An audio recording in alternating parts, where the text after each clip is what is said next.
এক ওভারে ১৪ রান দেওয়ার পর ব্যাটিংয়ে সাকিবের ১৩ বলে ১৩ রান।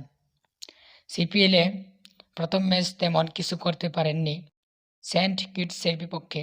১৬ বলে ১১ রানের পর বল হাতে এক ওভারে ৬ রান দিয়ে উইকেট শূন্য থাকেন। আজ দ্বিতীয় ম্যাচেও সেই একই সাকিব আল হাসান। এবার বার্বাডোস রয়্যালসের বিপক্ষে ব্যাট হাতে অবশ্য আগের ম্যাচের চেয়ে ২ রান বেশি করেছেন সাকিব আল হাসান। ১৩ বলে ১৩ রান করেছেন তিনি। বোলিংয়ে আবার এক ওভার করেই ১৪ রান খরচ করেছেন। তবে সাকিবের পারফরম্যান্সে বিশেষ পার্থক্য না থাকলেও একটা জায়গায় উন্নতি করেছে তার দল।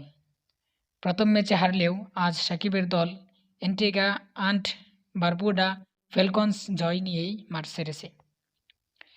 অ্যান্টিগায় দলটি ৬ উইকেটে বার্বাডোস রয়্যালসকে হারিয়েছে।